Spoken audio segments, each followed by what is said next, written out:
So for today, we're going to be solving problem 225 from LeetCode called implement stacks using queues. So the problem description is implement last in first out LIFO stack using only two queues. The implemented stack should support all the functions of a normal stack: push, top, pop, and empty. Implement the myStack class with these four um, methods. So it's just saying what these methods are. So push is to add an element to the top of the stack. Pop is to remove the top element from the stack. Int um, top is going to be returning the top element of the stack without necessarily removing it from the stack. And then finally, a Boolean method that called empty, which returns true if the stack is empty and false if otherwise.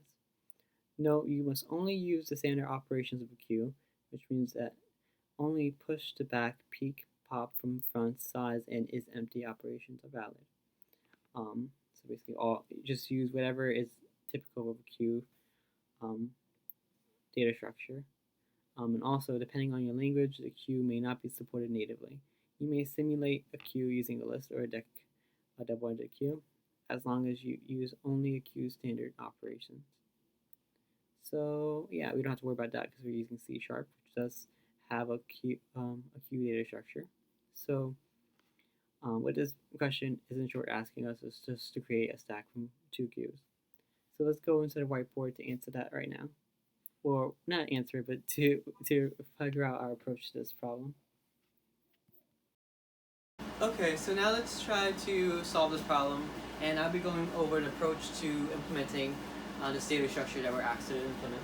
So you say in the problem, create a stack from two queues. And our inputs and outputs. In this case, we aren't really having anything specific, but imagine we have a caller / developer that's going to be creating an instance of this class that we're creating. What they're going to expect is that it acts and functions as a regular stack would. So our algorithm / code for this data structure we're creating should support basic functionalities of the stack. Basic functionalities of stack. As outlined by this question, we have to support popping, pushing, pop, push, peeking, and is empty. I'll go over what these do after I explain a few observations I make from this problem we're given. So note / observation. Before we can answer this question, we have to first define what is a stack and what is a queue. So a stack is best visualized as basically a stack of books, and you can keep adding to the top of the stack for an infinite amount of times. So we're not restrained like we are in an array, but yeah, you can add infinite number of times, and it's very easy to basically add to the top, to look at what's at the top of the stack, and to basically take out from the top of the stack a book that you want to read. The only problem is you can't retrieve an item that's in the middle of the stack as easily as you are just from the top. So a stack data structure is mainly used for anything that has to do with like the top of the stack. Likewise, when we think of queues are best visualized as, think of a line like in a movie theater. The first person in this line to get I guess in this case it's a line to the ticketing station. The first person in this line is going to be the first person who's served and given the tickets. So if we have a long line of people, the first person who got into the line is going to get their ticket first, while the last person to get into that line is going to be getting the ticket last. So what this question is asking us is given like two lines like in a movie theater, how do we make this stack of books? And this question stumped me because I was very restrained by the fact that I wanted my my implementation of the stack class using two queues to be just as fast as a regular stack, because stacks, all these runtimes for all of these methods are linear time. So not linear time, constant time. 01, 01, 01, 01. So very, very quick. It's only because we have access and we're only really manipulating the top in a stack. We don't care about any other elements in it. So just so we don't think this stack class isn't the best and just like, yeah, the best data structure out there, we have to be reminded that searching through the stack is going to run us O of n time, which is linear. And it's slow because we have to look through every single element of the stack to find whatever we are looking for. So there are better data structures for that. But yeah, mainly when you want to deal with the top of a stack, it's very easy and very fast to do that. So yeah, I was very restrained because I wanted my 2 queues to be as fast as a stack, but I realized I could make trade-offs, so I should open up my my observations and my perspective a little bit more. So once I got over that obstacle, I was just like, okay, let me just draw out a stack and then 2 queues, and then just try to compare how they perform together, and just see like where I can find the similarities and what I can do for the 2 queues to mimic a stack. So I'm gonna have a stack here, and then I'm gonna have 2 queues far away here, so you know what is the 2 data structures. This is a stack as a regular stack, and then these 2 queues I'm making over here. So 1, 2, 3, 1, 2, 3, Q1 and Q2, Q1, Q2. These 2 are 2 different entities, but they're going to be mimicking each other. And well, the goal of this exercise is I want these 2 queues to act and do exactly what this stack is doing. So this is the top of our stack, and I want to first put in a 5. Now I'm going to enqueue to the queue of 5 as well. So I'm going to put it into the start of this Q1 here, and I'm not going to touch Q2 until we need it. So we are at the back of the line, slash front of the line, this is the only element in the queue. And now I'm going to say, okay, I want to push a 10 into the stack. So now I need to enqueue a 10 to these 2 queues. So 5 is going to still be in the front of the line, and then 10 is going to be right behind it here. Now I want to push into the top of the stack 15. So we have 15 here, and now I want to put 15 into this stack here, which is 2 queues. So 15 is not going to go at the very end of this line, 15, and then 10 and 5 will be ahead of it. So now what I want to do is I want to pop from the stack. And to pop is basically to retrieve the first item, or the most recently pushed item in the stack. So I'm going to remove this 15 from the stack, and now our caller is going to expect that we get a 15 back. Now in this case, I want to try to get the 15 from these 2 queues. I don't have access to 15 easily right now. I only have access to whatever is at the very start of the line. So what I want to do instead is that I want to dequeue from this first queue, and so I don't lose 5 because I still have 5 in the original stack that I'm playing with at this moment. I'm going to put the 5 at Q2 here. And now we still don't have 15 yet, so I'm going to dequeue from the Q1 here 10, and I'm going to put that 10 into the second queue. So now 5 is in the beginning of the line, and 10 is at the end of the line here. And now we have 15 here, right here. So we dequeue one more time, and this 15 is going to be returned to the caller, as expected. So these 2 queues, on all these strings of operation, basically did the same thing as this one stack did. It took a lot more time, but we still were able to mimic that functionality. So let's keep going with this example, just so you can see clearly what we're doing to mimic the functionalities. So now we're going to place a 15 again into the stack, and just so we're consistent with where we're placing all the items into this queue, I'm going to just enqueue to the second queue. So now 15 is going to go at the end of this line here. 15 is going to go at the end of this line, followed by 10, and then the front of this line is going to have 5. Now I want to again pop from the stack 15. So now 15 should be expected with what we're returning. So from these 2 queues, how do we get 15? First, we're going to dequeue from Q2 and put it to Q1 here. So now we have 5 here. A dequeue again until we get 10 here. So the 10 is going to be moved to the Q1 here. So 5, 10. And now we have one element left, which happens to be on the very top of the stack. So we dequeue one more time, but this element is going to be returned to us. So we have 15 here.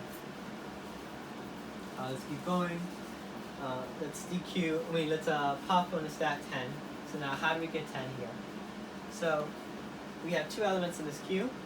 It seems that whenever it seems like the last element or the last placed element in the queue can only be retrieved when there's only one element left in that queue.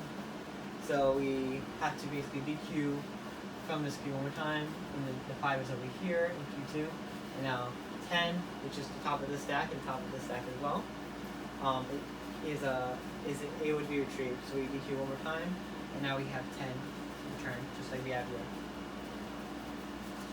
So basically, whenever we're enqueuing, we want to enqueue into whatever line is like currently filled.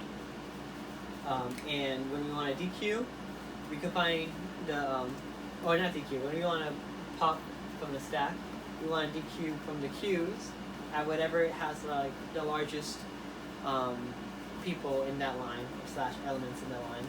And we want to keep dequeuing and placing all the dequeued elements into the other queue until we have one element left. Because that one element is going to be the top of the stack because it was the last placed item in that stack. Or in this case, queues. So then we dequeue it out, and then that's how we mimic the functionalities of a queue. Just so we have just so we cover all of these functions, I'm going to also cover is empty. Is empty is basically checking if the stack is empty. So in this case, we check if the stack is empty if the head / top of the stack has any elements in it. In this case, it does. So we return that it's not empty. The way we find if two queues as a stack are empty is if we check if both of these queues are empty. Because we can always check if one queue is empty, but that won't always give us the right answer. So if we were to have, in this case, the stack has only 5 in it. So if you want to check, we only check one queue to check if the entire stack is empty. You check this queue and say, hey, it's empty. So this whole stack must be empty.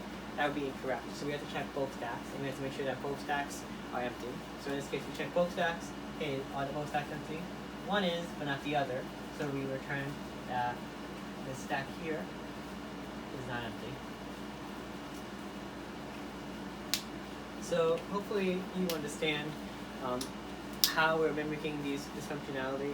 It seems that we have to keep like a variable to keep track of which queue is we're currently enqueuing, which will probably be indicated by like which queue has the top of the stack. And that's where we're going to be enqueuing from the queues, and we're going to keep like moving from one queue to the other, depending on if we're pushing / popping. The time complexity of all these methods then would be popping and peaking are going to be O of n time, linear time.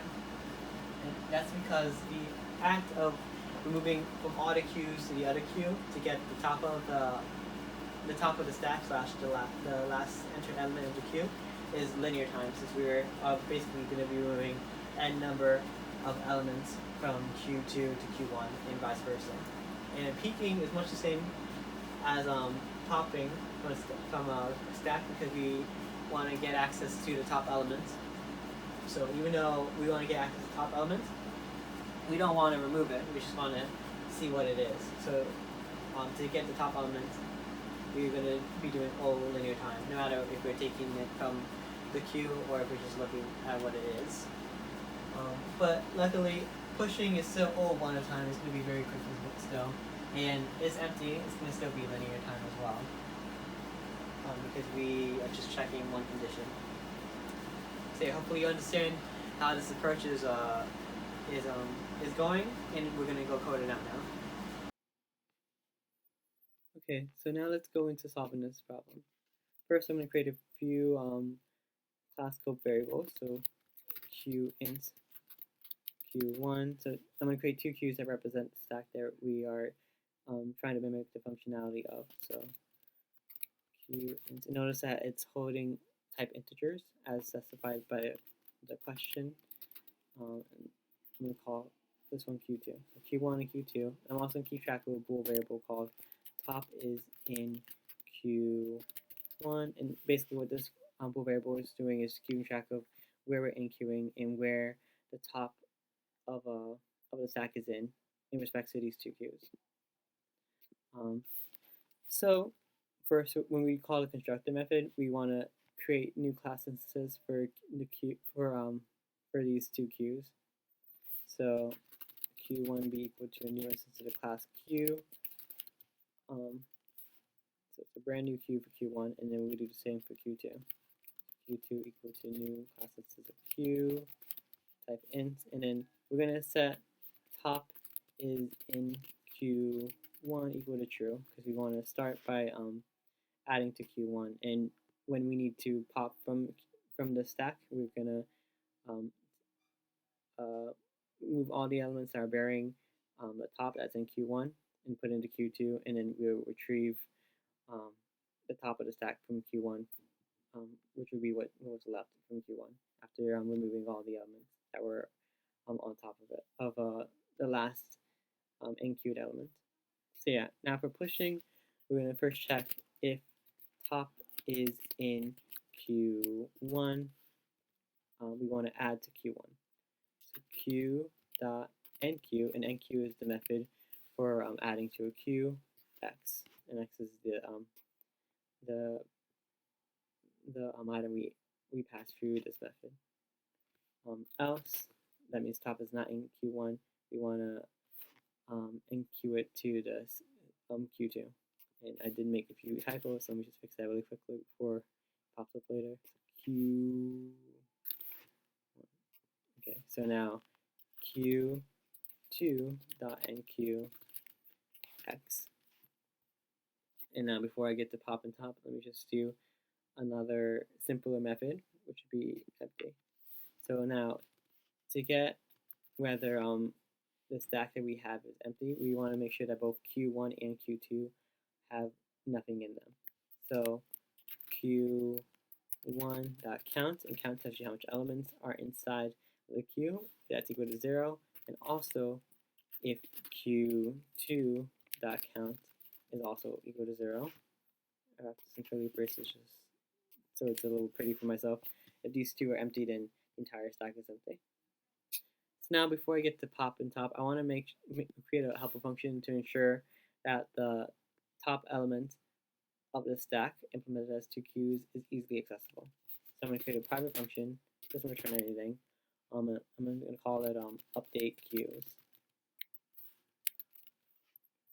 So now I want to check if top is in Q1 and Q1.count is more than 1. So we want to make sure it's more than 1 because if it's more than 1, that means the top of the stack is buried, and we want to basically remove all those elements. And instead of like removing those elements from Q1 and just like discarding them, I want to put them into Q2 to save them, because we don't want to empty the entire stack just to look for that one element that was in the top of the stack. That's not an expected behavior of a stack class.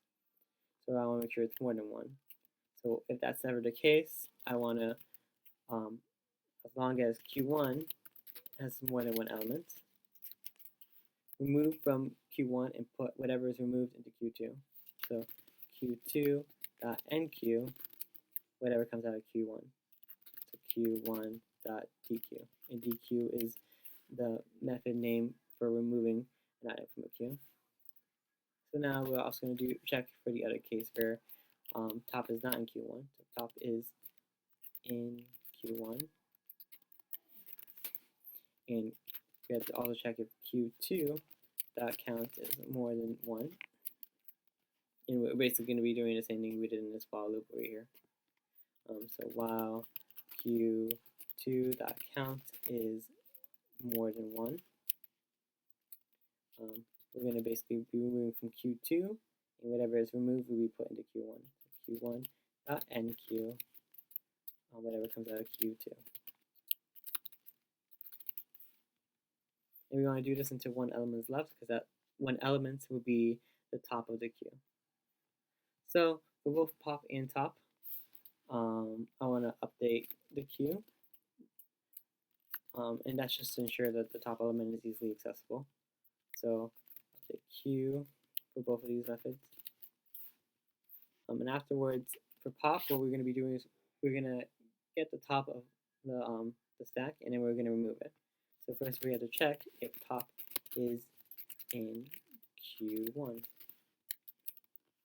If top is in Q1 and we call this method, what we want to do is set top is in Q1 equal to false, so we can start enqueuing to the second queue. And then we remove whatever we dequeued from the first queue. So return q1.dequeue. And now for the else statement, we're going to do the opposite. So top is in Q1 when we set to true, and then we're going to return whatever comes out of Q2. So Q2.dequeue. And now for the top, it's going to be very much the same as we did in this method here, except we're not going to be removing anything. We're not going to be dequeuing anything, because top is just going to be looking into the top of the stack without moving anything. So if top is in Q1, we want to return Q1.peak, which is the method to check what would be the element we would dequeue from Q1, and else we would return whatever would be dequeued, but from Q2. So return Q2.peak. So this is our method. It's trying to make sure it works. And I didn't make any typos, which I did, obviously. So where's this typo in? Line 35, top is in Q1, return Q1 peak. Okay. Top is in Q1. Oh yeah, typo, an extra U. Okay, so let's submit and see if we get the answer now. Awesome. So thank you for watching my videos. I hope you learned something from this. And I'll talk to you another day. Thank you.